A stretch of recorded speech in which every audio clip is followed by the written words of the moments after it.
Coming up on National Focus, Dominica's Carissa Etienne confirmed as new director of the Pan American Health Organization.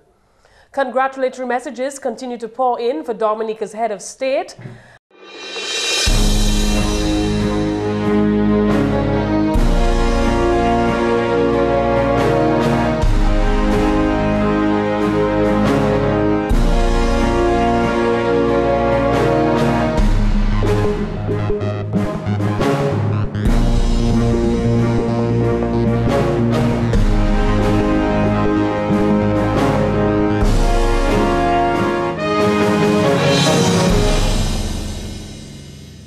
Hello, I'm Tarnia Green. Welcome to National Focus. And I'm Mervin. Thank you for joining us. Topping the headlines, work is progressing as planned on the West Coast Water Supply Project. An environment minister is back on island after participating in an environment seminar in Georgia. Stay with us as we bring you details of these stories and more when National Focus returns.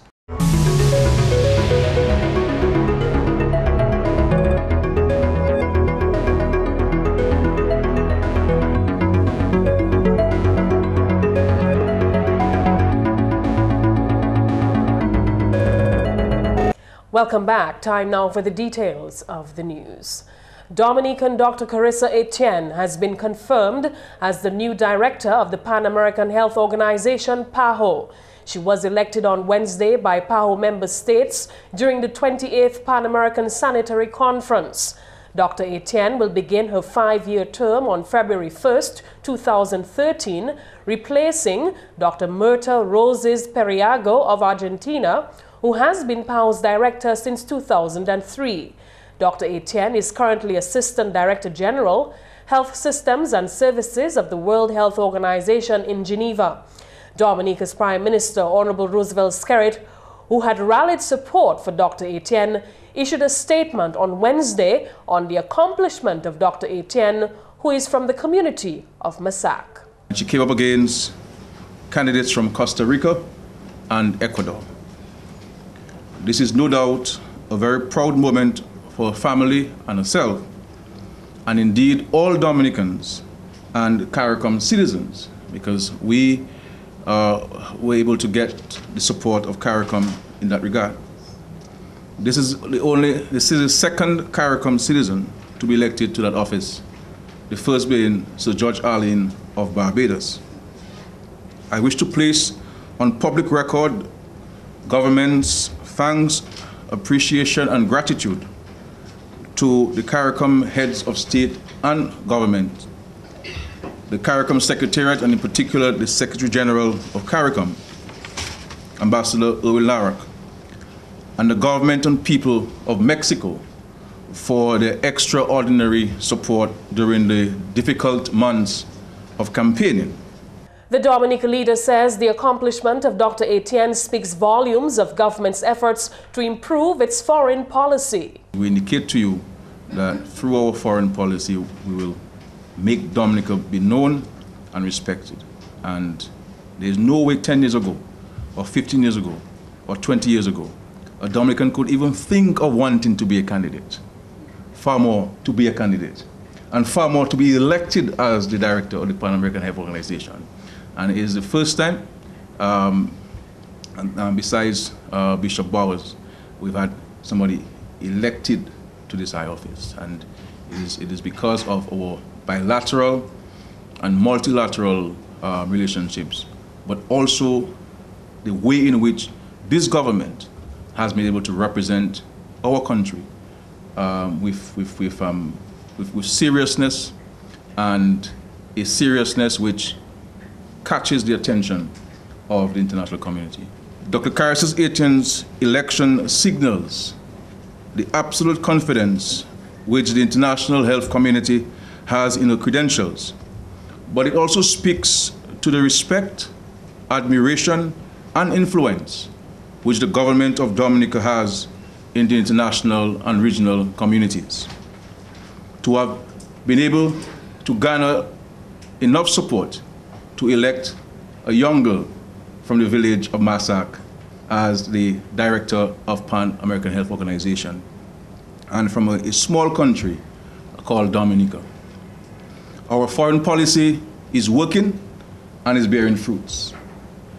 Our cultivation of friendships with nations globally continues to bring great respect and pride to our people here in Dominica and abroad. Not too long ago, we were able to have another Dominican citizen in the person of Ambassador Erwin Larocque, elected or appointed to the office of Secretary General of CARICOM. So in a matter of a year, we have been able to garner enough support to have 2 of our Dominican nationals elected or appointed to high offices. Now, while the international community has the greatest regard for Dr. Carissa Etienne's academic and professional qualifications, at the end of the day, it is by voting, 1 vote per country, which would have allowed her to get elected. At the World Health Organization, Dr. Etienne led efforts to renew primary health care at the global level and to strengthen health systems based on PHC, promoting integration and improved functioning of health systems. Prime Minister Skerrit is hopeful that in her new role as PAHO Director, she will continue to promote primary health care. The good thing about the election of Dr. Etienne to this office is that she has a very strong background in primary health care. And we believe that the world is moving too far away from primary health care and focusing heavily on tertiary care. And we need to redirect our resources and attention to primary health care because too many people are coming to the major hospitals around the world for care rather than getting the care in the villages, in the homes, in the schools, and adopting and adapting to the preventive measures rather than care. So we're hoping that with her strong background, because she has been, in large measure, responsible for the leadership, the professional leadership in the area of primary health care in Dominica, particularly in the 80s. And Dominica has been credited by international organizations, including PAHO and the World Health Organization, as having an excellent model of primary health care delivery in the world. And we're hoping that at the PAHO level, that very important element of medical care can be promoted. So this is what we're looking for, so that we can prevent people from getting sick rather than allowing them to get sick and then spending millions to cure them. And I think that's what healthcare should be focusing on, preventing people from getting sick. And I'm hoping that she can bring it, because we did, in fact, in promoting her, highlight that very important element of her background and her training and her experience. And I think that in itself was able to catch the attention of some nations in Latin America in particular. PAHO celebrates its 110th anniversary this year and is the world's oldest international public health organization. It works with all the countries of the hemisphere to improve the health and quality of life of the peoples of the Americas and serves as the WHO regional office for the Americas. Back in August this year, during an interview with me, Dr. Etienne at the time expressed confidence in being elevated to this new position. She said in her new role, she will focus on bringing continued excellence to PAHO. I shall focus on ensuring that the organization continues in excellence. I think it's important. We have many experts in countries. The organization is 100 years, during which time many countries have developed. They have developed their own technical expertise. So we need to change if we are to remain relevant.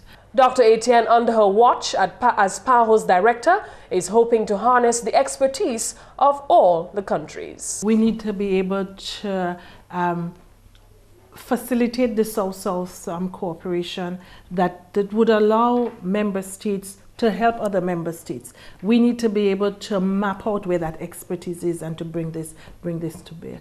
Of course, there are technical priorities that we need to ensure, and many of those have, I think, relevance not only for Latin American countries but also for the Caribbean. In Dominica, Dr. Etienne wore several hats in the medical field. She served as Chief Medical Officer, Director of Primary Healthcare Services, Disaster Coordinator, and National Epidemiologist in the Ministry of Health. She also served as coordinator of the National AIDS Program and as chairman of the National AIDS Committee. She served twice as medical director of the Princess Margaret Hospital and was an associate professor at the Ross University School of Medicine. Mervin, I'm sure you will agree with me that this is indeed a significant achievement, not only for Dr. Etienne, but for Dominica as a small island developing state. Definitely. I mean, at the moment, when we look back at the years before, I mean, that's unheard of Dominican holding this position. As a matter of fact, when you look at it, nobody even heard of Dominica. And right now, Dominica is increasingly getting on the map, and people from Dominica are getting these high positions. I mean, just recently, Erwin LaRoque, for example, had this big position. So, I mean, it's something big for us. And we have to take note of the fact that Dominica lobbied quite a lot on behalf of Dr. Etienne to get such a prestigious appointment.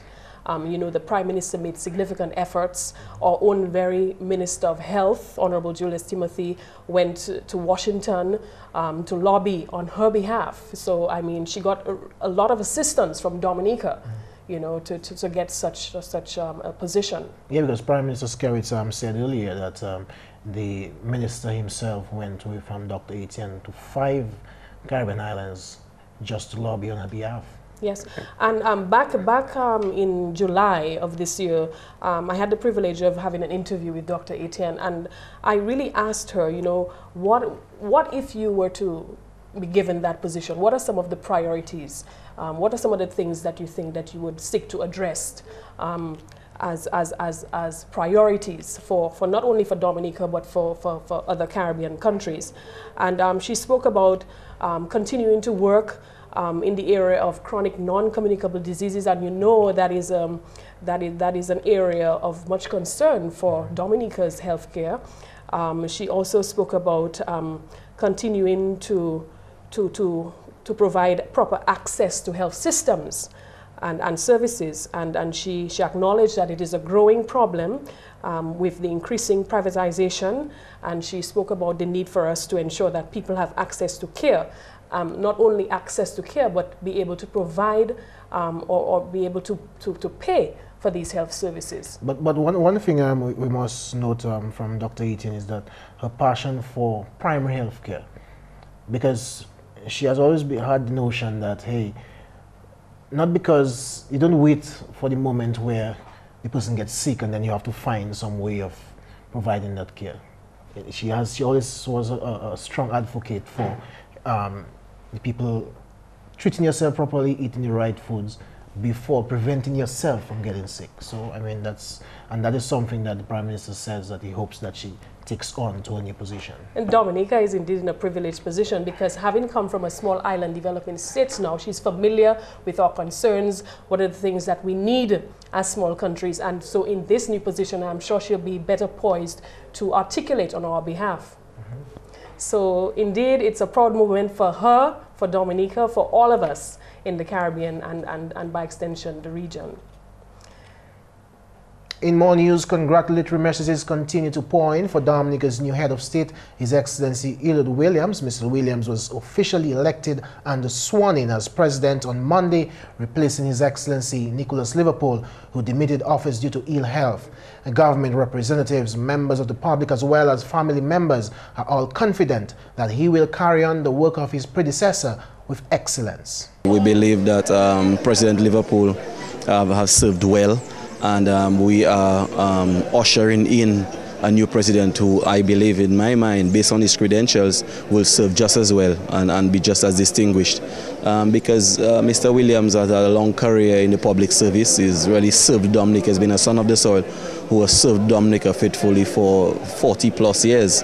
You know, so he's well able as he takes up his new role as President of the Commonwealth of Dominica. So on behalf of myself, first of all, the Ministry of Tourism and Legal Affairs and my constituents in Portsmouth, we want to wish him well, and we want to congratulate him on his new role I'm quite proud of him. I think it's a great day for him, for him of course, and for the country as well. I think he'll do a wonderful job as president. I think it's an opportunity to serve the country, which he's something that he's always embraced throughout his career, and I think he's going to welcome and work this opportunity to continue to serve the country, and he's going to work very, very hard and serve very well for the country. I think that's a good choice. I think he brings to the position integrity. I bring in his position a sound track record of success, and he comes with, he's a very humble person, a very independent and objective person, and I think if there's anyone who could bring unity into this country, I think he's the person for that job. Okay, on behalf of the Louis family, Salisbury, I'm Edith's cousin. I am very proud, and I want to congratulate him on him being the new president. In my opinion, he's very eminently qualified, very competent. His training in the civil service, I'm sure, will hold him in good stead. And he is an individual who is capable of resolving issues, not from the point of view of confrontation, but in a diplomatic way. And I believe that he will be a very successful president. I've known Mr. Williams from the time I became a member of Parliament. He served as my permanent secretary in the Ministry of Public Works, which was then Communication Works. We also worked together during the liberalization process. I was a Minister for Telecom for Dominica. He was on the board, and then he became Managing Director. And I've always had this great admiration for Eliud, for his objectivity and his thoroughness in executing his duty. And I'm very, very confident that the people of Dominica have gotten an excellent president. I think that he will do a great job and he'll be of great value to the state. Well, his CV speaks to that, but based on my personal knowledge of him, I'm confident that we have chosen an excellent president. President Eliud Williams took up duty on Tuesday this week following his official swearing-in on Monday. And work is progressing as planned on the West Coast Water Supply Project. The over $29 million project is expected to improve the water supply to residents of Salisbury to Capuchin. There are several small water systems, many of them on river intakes or stream intakes that are with inadequate flows and inadequate pressures to supply people very comfortably. A major concern that we have is the PCAD intake that serves the town of Portsmouth and environs, and also serves the medical school. You find that during periods of heavy rains, that intake seals very easily. And with inadequate storage, as is right now, you find that very often the water has to be turned off, especially in the vicinity of Glanville and the medical school area where there is no storage tank at this point.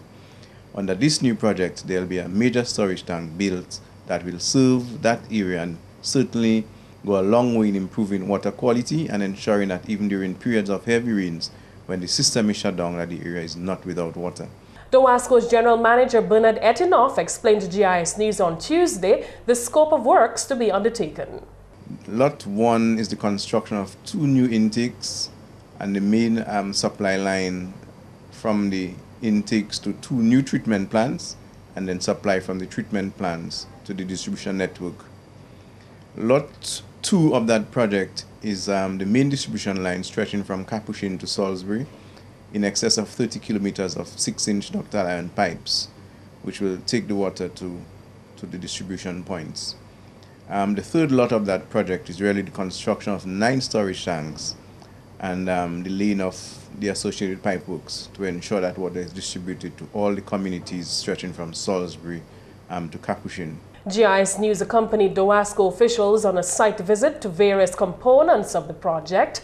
At the project site in Kokoye, we caught up with Chief Engineer Magnus Williams, who explained that the project involves the consolidation of 9 individual water systems. Some of the communities, the water systems are not very reliable. Some of them, the supply networks are very old. We have a lot of corroded pipelines which break frequently and require a lot of maintenance. We also have some of the intakes which the water levels in the rivers get very low in the dry season. So we really needed to rely on two more reliable sources, namely Coolibistri and Picard rivers. So having this consolidated system was the only way to get water from these new sources to all these other communities. Of course, by reducing the number of intakes, we're reducing the maintenance costs, less systems to operate and oversee, basically. GIS News will bring you more details of Tuesday's site visit in a subsequent newscast. Acting Chief Justice of the Eastern Caribbean Supreme Court, Honorable Justice Janice Pereira, says the court will embark on a series of programs geared at enhancing the public's understanding of the law, judicial system, and the roles and functions of the court. This is part of efforts to keep the society informed and confident in the judicial system. Justice Pereira, in her address at the opening of the 2012-2013 law year on Tuesday, indicated that an outreach program would be developed to promote transparency within the region's court system. It is intended that this initiative include educational programs for school, media, council, using forums such as television features, radio interviews, newspaper articles, judges' discussions, and the like, and conferences. It is also proposed to have bulletins, as is necessary, published on our website, all in an effort to continue improving access to justice and maintaining confidence in the judiciary. Attorney General Honorable Levi Peter also addressed Tuesday's ceremony. He noted that there were several challenges facing the Aegis chambers, but noted that efforts will be made to address them. The chambers of the Attorney General, like other areas, is challenged in terms of resources, both in terms of material and perhaps more particularly in terms of human resource capital. The challenges and the reasons for those challenges are perhaps the same as the challenges that exist in other areas. During the coming year, hopefully, those challenges can, if not completely met, can be addressed, certainly partially, so as to ensure that by the time we arrive at this juncture next year, that myself or some other Attorney General will be able to communicate that substantial progress has been made, and that will be something that the evidence on the ground will be able to support. And that's the English segment of the news. We now join Macpherson St. Louis for the Creole highlights. Allô tout le monde, bienvenue à cette nouvelle en créole. Non moins c'est Macpherson St. Louis. Premièrement, Dominicien Dr. Carissa Etienne tapé position comme directeur NEF Pan American Health Organization PAHO. Dr. Etienne électé aujourd'hui pendant session organisation là en Washington DC. Dr. Etienne qui a une position comme assistant health général WHO en Geneva, qui a remplacé Dr. Muta Roses Perigo Argentina. Dr. Etienne qui a un degré en affaires médecine et puis l'opération Hard University of the West Indies, ensemble et puis master's degree en santé communauté Hard London School of Hygiene. Et aussi travaille ici en plusieurs occasions comme directeur Premier Healthcare, coordinateur des AS et épidémiologiste, ministre de Santé. Dr. Etienne aussi travaille comme coordinateur SIDA et puis directeur médical à l'hôpital Princess Margaret. Et aussi travaille bien formidable qui concerne bonne qualité santé en World Health Organization. Par où qu'a célébré avec 10 anniversaires et puis c'est plus grande organisation santé publique en Latélane. En même temps aussi, Premier ministre Honorable Roosevelt Skerritt a complimenté Dr. Etienne à ses achievements. Premier ministre a dit l'élection Dr. Etienne tapé succès si la police étoile chez Dominique et puis plusieurs pays qui votaient par Dr. Etienne. Et des Dominiques qui continuent de travailler et puis Dr. Etienne qui a concerné bonne santé. Premier ministre a aussi complimenté le ministre de la Santé Honorable Julius Timothy et puis tout le monde qui rallie fait Dr. Etienne tapé position cela. Plusieurs gouvernements volontaires déjà voué compliment à Dominique à ce moment historique cela. Dr. Etienne déjà délivré premier l'adresse en Pahom et qui prend position 9 cela en février l'année prochaine. Nous ici en service information gouvernement GIS qui a des bons compliments pour Dr. Etienne à ce achievement. Dans la nouvelle, plusieurs officiers médicaux qui attendaient un workshop qui a mis attention à ces CNCDs, ça c'est maladie qu'on pisadou et puis high blood pressure. Workshop des jours là qui a pris place dans l'occasion Crazy Coconuts, qui a une présentation d'état maladie l'âme et puis manière pour mettre mise en place pour combattre. Si l'enfant mené nurse practitioner Guambe, nurse Juliana Commodore, maladie ça là bien fréquente et puis mise obligé de mettre en place indice public là pour combattre. Nous ni en pile moun qui ni pressure yo haut, nous ni moun qui ni diabetes, nous ni moun qui autant gros, nous ka ki ça obesity. Et nous ka ni autant cancer. Esprit c'est nom là. Nous ka ni autant prostate cancer.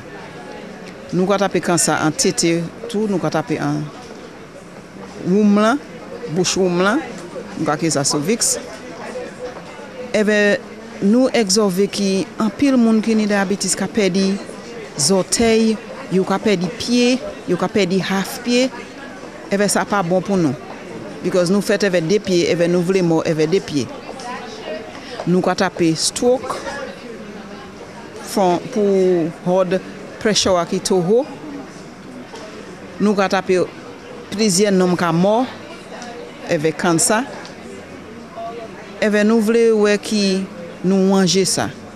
Because plus en plus nous exorber l'humour qui vient plus haut.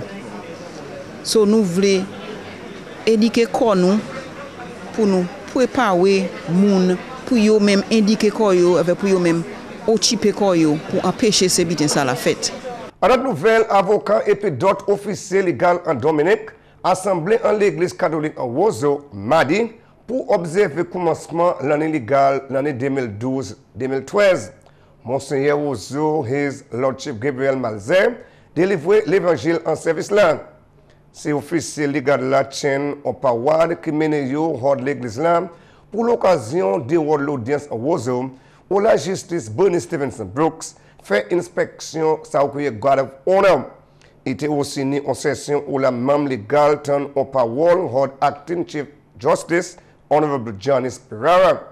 Justice Pirara, c'est la première femme en histoire de l'audience pour tenir position salam. Et puis ça, c'était la première l'adresse depuis pour position salam. En parole, il délivrait Justice Pirara dit que même si il y a plusieurs challenges en West-Jolam, qu'a expérimenté, qu'a concerné le système de justice, justice qui continue bien haut dans le système légal en West-Jolam. Et puis finalement, State College Dominica a offert course first bachelor's degree pour teacher éducation des enfants. Parole celle-là, sorti le directeur pour sa faire éducation State College Dominique, M. Mervin Mafio.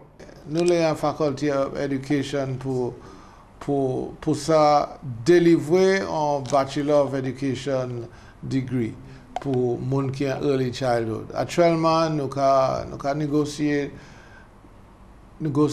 avec College Willock. Et puis, ils sont d'accord pour partner avec nous pour délivrer un degré ça. Quand ça nous a fait actuellement, c'est ça nous a en anglais nous a fine tune. Nous a parlé avec eux comment nous a fait ça oui. Quand ça nous a vision nous c'est avant l'année qui vient, nous que ça commencé bachelor's degree pour les gens qui ont en early childhood. Messieurs, mesdames, ça c'est tout pour nouvelle en créole pour à présent. Non, moi, c'est Macpherson Saint-Louis. Au revoir. Up next is the tip of the day. Today we'll talk to you about the importance of self-leadership. In today's work and home places, we all have the opportunity to lead. Leadership comes in many forms. There are those who have the position of leadership, and yet the truth is, leadership is a behavior, not a position. All of us have the opportunity to lead every day through the choices we make and the actions we take. This is self-leadership. Self-leadership is leading from within. When we see the leadership within ourselves, we understand we can make important things happen in large and small ways. This kind of leadership allows us to explore other possibilities for ourselves and to be active in creating solutions to the challenges of our lives. Self-leadership is making the choices to be who we are, to find joy in our work, and to create the life we want. These choices are active and determine our life's journey. When we lead from within, we have the courage to accept the things we cannot change and to change the things we wish were different in our lives. When we believe in ourselves, everything becomes possible. It's all inside. Let this be an inspiration for you today. And that's National Focus. As usual, we invite your suggestions or comments, so please feel free to drop us an email at gis@dominica.gov.dm, or you could visit our website at news.gov.dm. You could also visit our GIS Dominica pages on both YouTube and Facebook.